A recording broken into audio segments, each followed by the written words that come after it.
Olá, muito boa tarde a você. Começa agora o Assembleia em Foco, primeira edição. Os assuntos debatidos na sessão plenária de hoje, lançado na Lema, Instituto Luiz Pedro, em defesa de oportunidades e educação no Estado. O governo federal divulga ranking. Porto do Itaqui se posiciona de maneira positiva em índice de gestão portuária nacional. E veja também, Gonçalves Dias e Josué Monteiro são homenageados com exposição e programação de palestras. O Assembleia em Foco, primeira edição, está começando.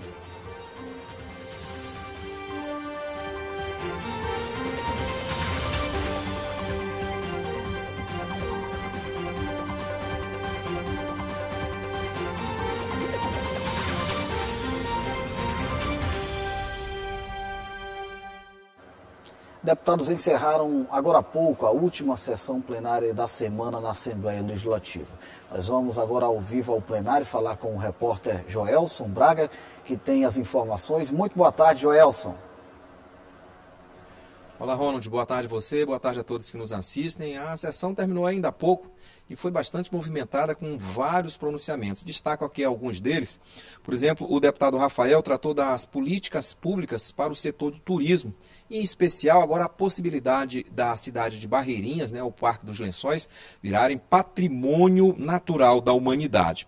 O deputado Rodrigo Lago, que é o vice-presidente da Assembleia Legislativa, destacou o prêmio que o Estado recebeu pelas boas práticas no programa de compras da agricultura familiar aqui no Estado. Também a deputada Mical chamou a atenção para a importância da eleição dos conselheiros tutelares, que deve acontecer aqui em breve. E durante a sessão também, a pedido do deputado Wellington do Curso, o plenário aqui da casa fez um minuto de silêncio em homenagem ao juiz Celso Orlando Pinheiro, que faleceu em São Paulo. Esse, portanto, foi o resumo dos principais pronunciamentos aqui nesta manhã na Assembleia Legislativa, e já convido quem está nos assistindo para acompanhar todos os detalhes no Assembleia em Foco, segunda edição, às 6 da tarde. Eu volto com você. Muito bem, Joelson, obrigado. Eficiência operacional, retorno financeiro e transparência estão entre os fatores que posicionaram o Porto do Itaqui entre os portos mais eficientes do país, segundo o levantamento feito pelo governo federal. O Itaqui ficou em segundo lugar no Brasil em gestão portuária, de acordo com o ministério responsável pelo setor. O reconhecimento foi concedido pelo Ministério de Portos e Aeroportos. Em Brasília, o Porto do Itaqui, localizado em São Luís, recebeu a segunda colocação no ranking do Índice da Gestão das Autoridades Portuárias, a principal categoria da premiação realizada pelo Ministério, considerado o Oscar dos portos públicos brasileiros. O governador do estado, Carlos Brandão, prestigiou a cerimônia de entrega do prêmio Porto Mais Brasil. Essa premiação só estimula a gente continuar trabalhando. Ele tem as condições naturais que a gente precisa para importar e exportar, gerando emprego, gerando renda. Temos esses 3, 4 anos de investimentos da iniciativa privada em cerca de 4 bilhões de reais e cada vez mais crescendo com essa interligação com a Norte-Sul, na questão de grãos. E só isso nós temos aumentado em mais de 20% a exportação de grãos, soja e milho. Com isso ficou um grande hub de grãos, de combustível, fertilizantes, de forma que o nosso porto é um porto privilegiado. E além disso, temos a questão da gestão, porque o porto não é só, ele está numa situação estratégica, também tem que ter gestão.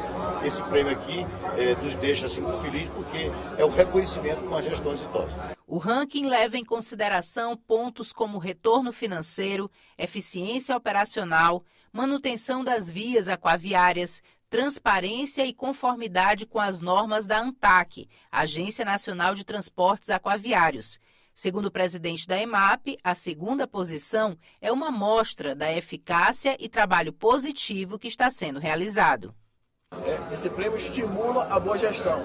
Então o Porto do Itaqui ele tem todas as condições naturais, tem todo o volume de carga necessário para o sucesso, mas isso só se atinge com uma boa gestão. E essa boa gestão sendo reconhecida e sendo premiada vai estimular para que nós cada vez mais busquemos melhorar, para nos próximos anos nós estarmos aqui buscando esse prêmio também. Nos 6 primeiros meses do ano, o Porto movimentou 20,39 milhões de toneladas, 8% a mais do que o período em 2022, sendo que a projeção inicial era de apenas 5%. Além disso, o mês de julho atingiu a maior performance da história do porto neste mês, com 3,4 milhões de toneladas, sendo 12% a mais do que em julho do ano passado. Outro dado importante é que houve um aumento de 11% na movimentação de granéis sólidos e 5% de granéis líquidos. Números que confirmam o destaque no setor portuário brasileiro, contribuindo para o desenvolvimento econômico do Maranhão. Lançado oficialmente na Assembleia Legislativa, o Instituto Luiz Pedro, que visa ampliar os debates e fomentar ações juntamente com o poder público em defesa da geração de oportunidades e educação no Estado. O encontro contou com a presença de várias autoridades. A solenidade oficializou o lançamento do Instituto Luiz Pedro, que vem desenvolvendo projetos desde 2017. Nos discursos, há lembrança de quem conviveu com Luiz Pedro nas diversas áreas em que atuou. Além de amigos, estiveram presentes professores, jornalistas, deputados e ex-deputados para prestigiar o evento. Muito justa essa homenagem que estão fazendo ao Luiz Pedro, né? E eu me sinto honrado de ter sido chamado, convidado até para expor alguma coisa da vida dele aqui, porque eu convivi com o Luiz Pedro desde a época da adolescência, como estudante secundarista lá no Ceará, depois viemos aqui no Maranhão no mesmo período, e aqui também tivemos uma convivência permanente na política. O Luiz Pedro tem uma história deixou uma história interessante e acho que merece todo essa não só homenagem, como essa permanência do nome dele nesse instituto que traz o nome de Luiz Pedro. Nascido no Ceará, Luiz Pedro chegou ao Maranhão na década de 1970. Foi jornalista e professor do curso de comunicação da Universidade Federal do Maranhão. Atuou em vários veículos de imprensa. Na TV Assembleia conduziu o programa Mesa Redonda. Na carreira política, foi deputado estadual por 2 mandatos. Faleceu em 2021, deixando um grande legado. Realmente foi uma grande perda para o Maranhão, uma grande perda para a esquerda maranhense, mas tenho certeza, e este ato de hoje é uma comprovação disso, o Luiz Pedro fica na memória de todos os maranhenses que querem um Maranhão mais justo e um Brasil livre. Luiz Pedro, como jornalista, como político, como militante dos movimentos sociais, é merecedor de tudo isso e muito mais ainda para que se faça memória. Porque o importante é fazer memória. A homenagem passa. A memória sobre aquele que está sendo homenageado fica. Essa homenagem com o nome dele ao Instituto Luiz Pedro vai ser muito importante para o Maranhão. E como você mesmo falou, principalmente nas causas sociais, sobretudo nas causas sociais e educacionais também do nosso estado. Hoje estamos aqui testemunhando uma iniciativa de vários e vários amigos dele, de toda uma vida, como o amigo conselheiro Washington Luiz, como o amigo ex-deputado Júlio Amin, dentre outros, né? A gente vê muitos amigos do PDT, do Partido dos Trabalhadores do PT, e o auditório cheio, né? Isso representa de que o Luiz Pedro só fez o bem ao próximo. O Instituto de Estudos e Difusão de Políticas Públicas, Luiz Pedro, atua em projetos como o Cursinho Popular, com aulas preparatórias e oficinas culturais, e o Observatório de Cidadania e Políticas Públicas. Chegou o momento da gente ampliar esse projeto que foi dele. E aí a ideia de ampliar esse projeto foi criando um instituto que pudesse legalizar, então, com um CNPJ, uma institucionalidade que pudesse dar corpo a essa ideia. Daí nasce o Instituto Luiz Pedro, que não poderia ter um nome diferente. É o Instituto Jornalista Luiz Pedro, tocando tanto essa questão da educação como outras políticas públicas. No próximo bloco você acompanha a agenda na Alema com líderes evangélicos do Brasil e do exterior.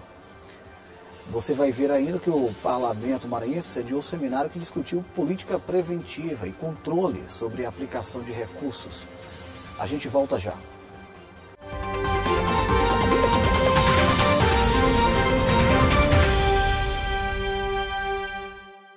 A Aconteceu no Palácio Manuel Beckmann, sede da Assembleia Legislativa, um seminário promovido pelo Tribunal de Contas do Estado. Na oportunidade, técnicos, políticos e autoridades discutiram sobre ações de controle aos gastos e investimentos públicos. O seminário Interagir Diálogos com o Controle Interno Municipal, idealizado pelo Tribunal de Contas do Maranhão, foi realizado no auditório Fernando Falcão, da Assembleia Legislativa.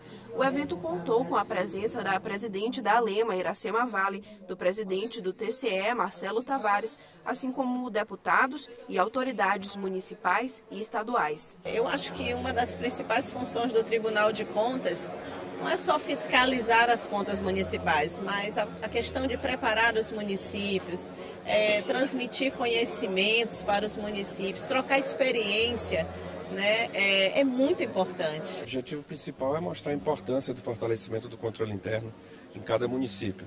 O tribunal ele faz sua parte, mas o auxílio do controle interno em cada gestão é fundamental para o bom uso do dinheiro público. O projeto Interagir faz parte do objetivo estratégico do Tribunal de Contas em possibilitar uma maior interação entre os ambientes de controle externo e interno, com uma política preventiva que representa um investimento para o Estado. Todos os esforços que a gente fizer no sentido de fortalecer as estruturas de controle interno dos municípios vão provocar melhorias na gestão e otimização dos recursos públicos por parte do município. Nesse momento aqui é um momento técnico de capacitação. A fiscalização está acontecendo, mas a gente vai apresentar os papéis de trabalho, o objetivo, como os municípios serão fiscalizados e como será o acompanhamento do Tribunal de Contas daqui para frente nesse importante órgão da administração pública, que são os controles internos municipais. O seminário, que contou com palestras, destacou o fortalecimento dos controles internos municipais para melhorar ainda mais a prestação de serviço à população.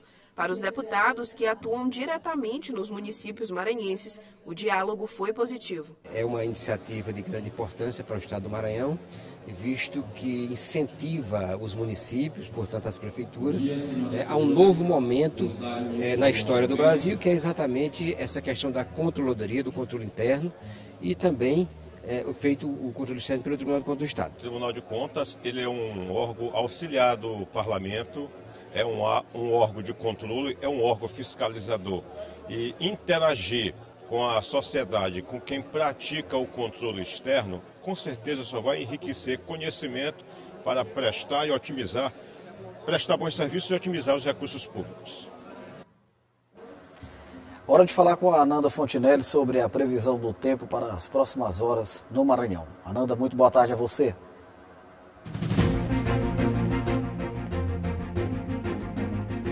Boa tarde, Ronald. Boa tarde para você. Vamos à previsão do tempo para essa quinta-feira. Olha só, na capital de amanhecer com o tempo aberto, um solzão com algumas nuvens, mas sem chance de chuva. Os termômetros variam entre 25 e 31 graus. Na cidade de Coelho Neto, região leste maranhense, o sol aparece com algumas nuvens também, mas sem previsão de chuva. À noite, o tempo deve ficar firme. A mínima é de 23 e a máxima de 35 graus.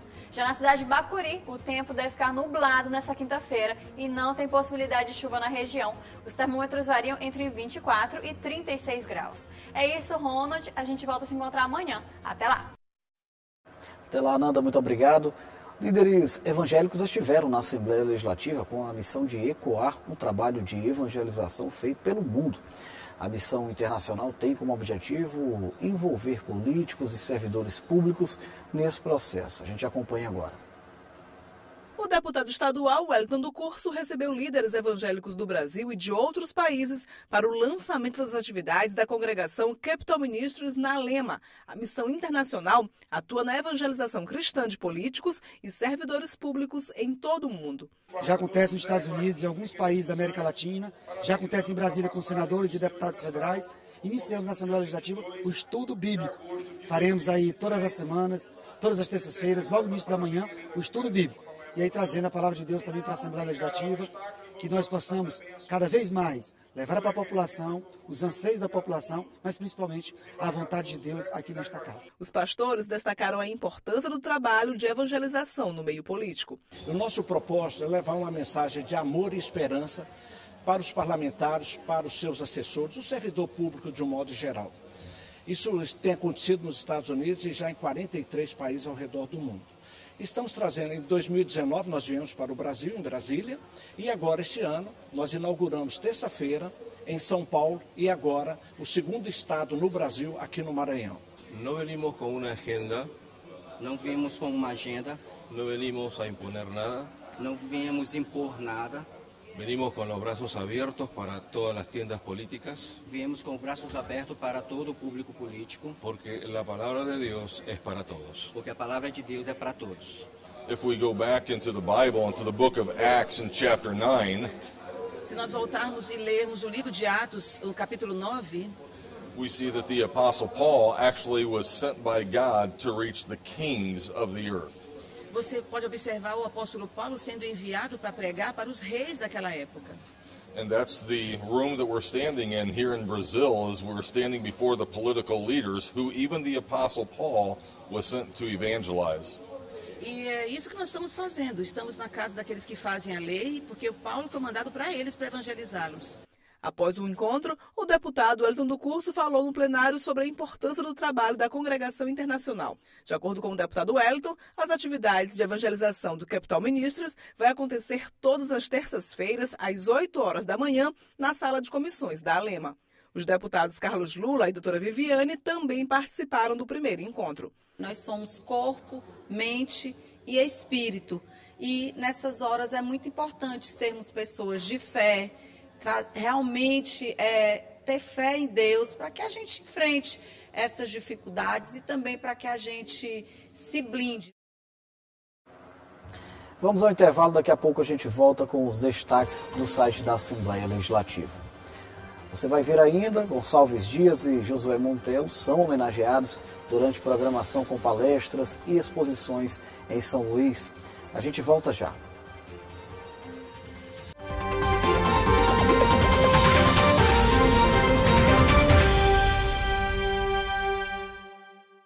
Estamos de volta, bora se conectar aí com as informações do portal da Assembleia Legislativa, que é o site oficial do Parlamento Maranhense. Josimar Melo conta pra gente os detalhes. Muito boa tarde, Josimar. Boa tarde, Ronald, e a todos que acompanham a Assembleia em Foco, primeira edição. Meio Ambiente, Educação e a Loteria Estadual. Vamos aos destaques do portal da Assembleia para esta quinta-feira. Deputado Rafael repercute participação no Encontro Nacional de Comitês de Bacias Hidrográficas. O parlamentar defendeu, inclusive, a implantação de um órgão gestor de recursos hídricos aqui no Maranhão. E foi aprovado o projeto de lei que altera o serviço público de loteria no estado do Maranhão.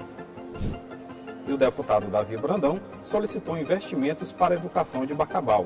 O parlamentar repercutiu reunião com o secretário de Educação e governador em exercício, Felipe Camarão. Para acompanhar as reportagens completas, acesse nosso site al.ma.leg.br. Com você, Ronald. Obrigado, Josimar. Agosto também é reconhecido por ser o mês de aniversário de duas das maiores referências do Maranhão para o mundo na literatura. Por conta disso, em São Luís, foi montada uma programação que homenageia Josué Montello e Gonçalves Dias com exposições e palestras. A gente confere aí agora os detalhes. A programação homenageia o mês de aniversário de dois grandes escritores maranhenses de renome nacional.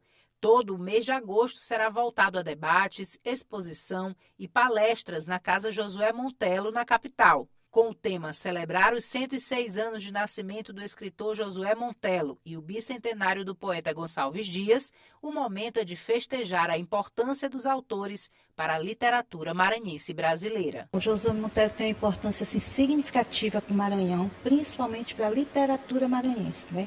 Foi um grande escritor, cronista, jornalista, foi um grande gestor público, então ele representa muito para a literatura e para a cultura maranhense. O mês de agosto nós temos também a data do aniversário do grande poeta Gonçalves Dias.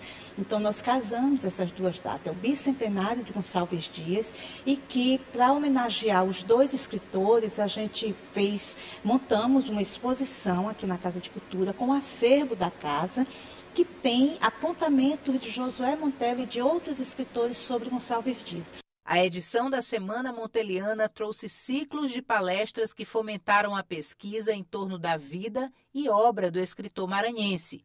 Suzane é professora em Alcântara e destaca a obra que fala sobre a cidade histórica. Como Montello, ele visualiza, né, a obra A Noite sobre Alcântara no cenário de Alcântara, através de suas memórias, das personagens de Natalino, que vai para um passeio à noite sobre Alcântara, e ali ele resgata toda a geografia da cidade, mas também a história que acontece no Brasil, da época do romance, como também no Maranhão e em Alcântara. Aí enfatizando as personagens que estão nesse romance, né? E vamos interligar esses personagens ficcional e o historiográfico também da cidade de Alcântara. Então, nosso trabalho hoje de pesquisa com nossos alunos é neste ponto, A Noite sobre Alcântara e a literatura e a história. Já a sala de exposição permanente exibe artigos de Josué Montello publicados em jornais, revistas e coletâneas, além do clássico romance Os Tambores de São Luís. Um acervo literário e documental aberto à visitação pública de segunda a sexta-feira. O casarão na Rua das Hortas, no centro da cidade, tem muita história para contar e inspira pesquisas e estudos. Esta professora de literatura fez seu doutorado na França sobre a tradução das obras de Josué Montello e ressalta a relevância do autor para os estrangeiros. Não é fácil traduzir uma cultura, é muito difícil. Porque as palavras, os termos, né, não é só a questão de traduzir palavras, traduzir expressões, mas é toda uma cultura que será traduzida. Então, a problemática também passa por cima dessa questão de como traduzir esse imaginário, como traduzir em outra língua essa cultura. Isso também ajuda, né, tanto para os estrangeiros, no caso, os franceses que moram aqui, que tem família aqui, conhecer também a cultura maranhense através das obras de Josué Montello.